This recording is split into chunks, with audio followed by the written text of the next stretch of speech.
ভাই রে ভাই, পুরাই মাথা নষ্ট আপডেট নিয়ে আসলো ফেসবুক। এখন থেকে আপনিও পাবেন কন্টেন্ট মনিটাইজেশন, যদি ফেসবুকের ক্রাইটেরিয়া গুলো আপনি ফিল ইন করেন। হ্যাঁ, আজকের এই ভিডিওতে আমি দেখাবো কিভাবে আপনিও পেতে পারেন কন্টেন্ট মনিটাইজেশন। আমরা যারা ফেসবুকে কাজ করি বা সোশ্যাল মিডিয়াতে যারা খুবই অ্যাক্টিভ থাকি কাজ করি, তারা কিন্তু প্রত্যেকেই একটা আশা থাকে যে আমিও কন্টেন্ট মনিটাইজেশন পাবো। কিন্তু কিভাবে কি করলে আপনি কন্টেন্ট মনিটাইজেশন পাবেন, সেটাই কিন্তু আজকের এই ভিডিওতে আমি দেখাবো। আসসালামু আলাইকুম, আমি জাকির হাসান ফ্রম টিওয়ার টেক। আপনাদেরকে আমি আজকে দেখাবো ফেসবুকের নতুন একটা আপডেট, কি করলে আপনি কন্টেন্ট মনিটাইজেশন পাবেন। ভিডিওটা যদি আপনি মনোযোগ সহকারে দেখেন, তাহলে অবশ্যই আপনি বুঝতে পারবেন কিভাবে আপনি কন্টেন্ট মনিটাইজেশনের জন্য এলিজিবল হবেন। তো চলুন কথা না বাড়িয়ে আমরা মূল ভিডিওতে চলে যাই। এই যে দেখুন, আমি আমার ভিডিওতে স্ক্রিনশটটা দেখিয়ে দিচ্ছি। এই যে এখানেই দেখুন, দেখিয়ে দিচ্ছি। আপনারা ফেসবুকের, এটা কিন্তু আমার কথা না, ফেসবুকের নতুন আপডেট তারা ফেসবুকে পোস্ট দিয়ে দিয়েছে। হ্যাঁ, এখন সেটা কি, চলুন আমরা একটু দেখে নেই। এখানে ফেসবুক তারা পোস্ট দিয়ে বলে দিয়েছে, to monetize on Facebook it's not just about creating great content your account. মানে এটা একটা আর্টিকেল লিখে দিয়েছে, কিন্তু কি কি যে তিনটা ক্রাইটেরিয়া, মূলত তিনটা ক্রাইটেরিয়া যদি আপনারা ফিল আপ করেন, তাহলেই কিন্তু আপনারা কন্টেন্ট মনিটাইজেশন পাবেন উইদিন 7 ডে। তো চলুন আমরা দেখি কি সেই তিনটি ক্রাইটেরিয়া। তার আগে আমি আপনাদেরকে বলবো যে আপনারা এই চ্যানেলটি সাবস্ক্রাইব করে রাখুন, এরকম ছোট ছোট টেক রিলেটেড খুবই গুরুত্বপূর্ণ ভিডিও পাওয়ার জন্য। দেখুন এখানে প্রথম যে ক্রাইটেরিয়াটা বলছে যে কন্টেন্ট মাস্ট বি অরিজিনাল। কন্টেন্টটা আপনার অরিজিনাল হতে হবে, নট এআই রিলেটেড, নট কারো ভিডিও থেকে কপি করা। সেটা আপনার নিজের, একান্তই নিজের কন্টেন্ট হতে হবে, তাহলেই আপনি কন্টেন্ট মনিটাইজেশন পাবেন। তারপর যে ক্রাইটেরিয়াটা বলেছে, কন্টেন্ট ক্যানট বি হার্মফুল। তারপর যে ক্রাইটেরিয়াটা বলেছে 2 নম্বর ক্রাইটেরিয়াটা, সেটা হচ্ছে কন্টেন্ট ক্যানট বি হার্মফুল, সেটা ক্ষতিকারক হওয়া যাবে না।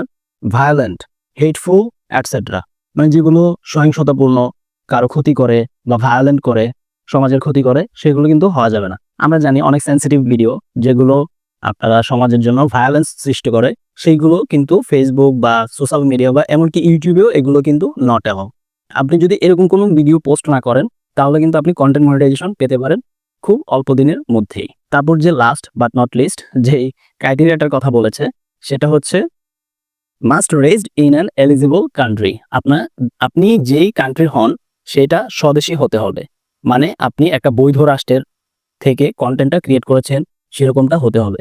যেমন আপনি এক দেশে থাকেন, আরেক দেশের কন্টেন্ট নিয়ে কাজ করলেন, সেরকমটা না। কিন্তু এই ক্রাইটেরিয়াগুলো ফুলফিল করলে আপনি কিন্তু আপনার পেজটা ছোট হোক বা বড় হোক, আপনি কিন্তু এখানে কন্টেন্ট মনিটাইজেশন পাবেন। দেখুন আপনারা এখানে কিন্তু কোথাও বলা হয়নি যে আপনার ফলোয়ার বেশি হতে হবে, আপনার 1 লাখ 2 লাখ ফলোয়ার হতে হবে তারপর কন্টেন্ট মনিটাইজেশন পাবেন, এরকম কিন্তু কোনো বাধ্যবাধকতা নেই। তারপর দেখুন আমরা যে উপরের আর্টিকেলটা একটু পড়লাম, সেটা আমি কিন্তু আপনাদেরকে ট্রান্সলেট করে ইংলিশটা ট্রান্সলেট করে আপনাদেরকে বাংলায়ও পড়ে শুনিয়ে দিচ্ছি, তাহলে আপনাদের এটা বোঝার জন্য আরো ইজি হয়ে যাবে। যেমন এখানে বলছে, to monetize Facebook it's not just about creating great content. ফেসবুকে অর্থ উপার্জন করতে হলে কেবল দুর্দান্ত কন্টেন্ট তৈরি করাই যথেষ্ট নয়।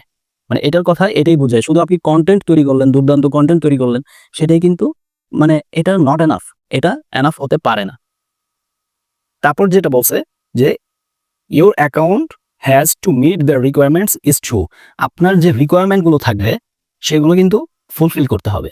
শুধু আপনি কন্টেন্ট বানালেন, কিন্তু অন্যান্য যে রিকোয়ারমেন্ট, যেমন আপনার পোস্ট করা, ছবি শেয়ার করা, স্টোরি দেয়া, লেখা পোস্ট করা, এগুলো করলেন না, তাহলে কিন্তু আপনার কন্টেন্ট মনিটাইজেশনটা আসবে না। আপনার স্টেপ বাই স্টেপ সবগুলো করতে হবে। এটা কিন্তু ভাই আমার কথা না, এটা ফেসবুকের নিজেদের ভাষ্য এটা। তারপর চলো দেখি কি বলছে। That means having a realistic established preferences following Facebook's terms of services and staying within community standard। মানে তাদের কমিউনিটি স্ট্যান্ডার্ডস ফলো করতে হবে। যেমন এই অর্থ হলো একটি বাস্তব প্রতিষ্ঠিত উপস্থিতি থাকা ফেসবুকের পরিষেবার শর্তাবলী অনুসরণ করা। মানে তাদের যে কমিউনিটি গাইডলাইন আছে সেগুলো আপনাকে মানে মেনে চলতে হবে। আমরা কমিউনিটি রুলসের বাইরে গেলেই তো আমাদের ফেসবুক পেজের স্ট্রাইক চলে আসবে বা ফেসবুক অ্যাকাউন্টটাই আপনার উধাও হয়ে যেতে পারে। সো কমিউনিটি গাইডলাইনের বাইরে কিছু করা যাবে না। এই ক্রাইটেরিয়াগুলো যদি আপনি মেনে চলতে পারেন, তাহলে আশা করা যায় ইনশাআল্লাহ আপনি 7 দিনের মধ্যে কন্টেন্ট মনিটাইজেশন পাবেন। তো ভিডিওটি ভালো লাগলে আপনারা অবশ্যই আমার এই চ্যানেলটি সাবস্ক্রাইব করে রাখবেন এবং আমার পেজটি ফলো দিয়ে রাখবেন। আসসালামু আলাইকুম।